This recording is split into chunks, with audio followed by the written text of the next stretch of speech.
Hello there, lovely Facebook people. My name is Heather Klontmaker, and I just wanted to pop on here to talk about goals. So when you are thinking about your goals, especially as they relate to real estate, but honestly, I think this is a conversation to have about any goals. What comes first to your mind? So I know a lot of times people, their goals tend to center around obviously what they want, what they have in mind.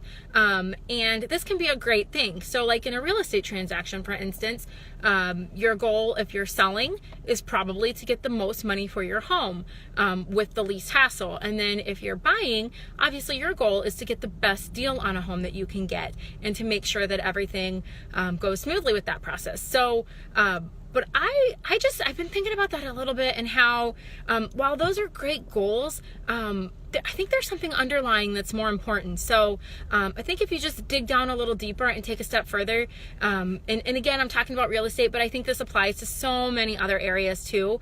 A better goal perhaps, or maybe an easier to accomplish goal is to think about what is a win-win for both sides. So obviously we all want to, like in a real estate transaction, we each want our side to get the most that we can. And as your agent, that is what I fight for, right? Like if you're selling, my goal is to get you the absolute most for your house with the best terms. And if you're buying, my goal is to get you the best deal.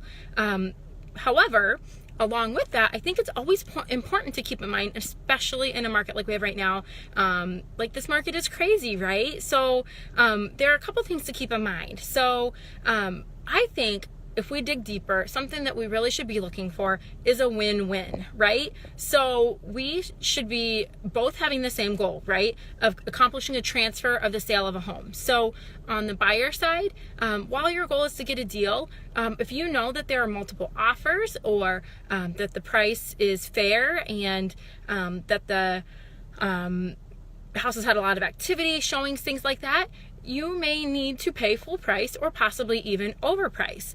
And if you're looking to sell and you're thinking, oh, it's just a seller's market, I can, drive the buyer up as much as I want, or I can, refuse to fix safety things or things like that, that may not end up with you accomplishing your goal. Those are the types of things that cause deals to fall apart. So if you have a goal of selling your home, and if you have a goal of buying a home, it can sometimes be really helpful to put yourself in the shoes of the other person. So something that I do a lot of times, in a conversation I like to have with buyers, is put yourself in the shoes of the seller. If you know that there are multiple offers on the property, how can we craft our purchase agreement in a way that gets you what you want? Gets you that house where you don't feel like you're overpaying or you have to waive inspections or anything like that gets you your goal. But let's keep in mind what the seller's looking for too. And when you're selling and you're under contract, or you have a buyer who, gives you a good offer and that kind of thing, and you need to work out some terms,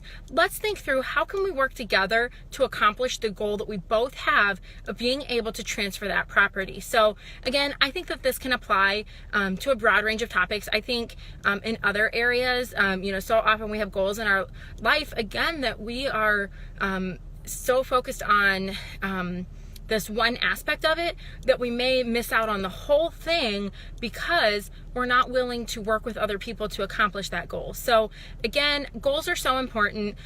It's important to get what you want, but sometimes it's good to think strategically about how you would get that. Hey Hannah, how you doing? You'll like this topic. I'm talking about goals. I'm talking about it related to real estate, but how the goal is not to the goal often for buyers and sellers is to get the most, or to sell their house for the most, or as a buyer to get it for the least. And so that sometimes can come at all costs, even at the cost of making something work out, and how really that happens in other areas too, where we get so stuck on one goal that we miss the bigger picture. So like in that real estate example, the bigger picture is the goal of transferring the property, but if both sides are so bent on making their goal just driving the other side into the ground or something, it's not going to happen. So I've just been thinking about that with a lot of different goals, real estate, things in life, and just how, again, I just think it's so important when we evaluate our goals and when we make them, that we don't miss kind of the forest for the trees, and that we look at the whole picture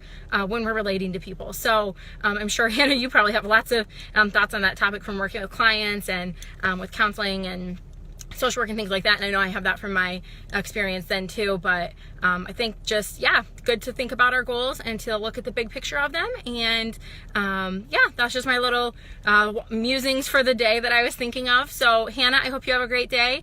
Anybody else who might watch this now or later, I hope you have an awesome day.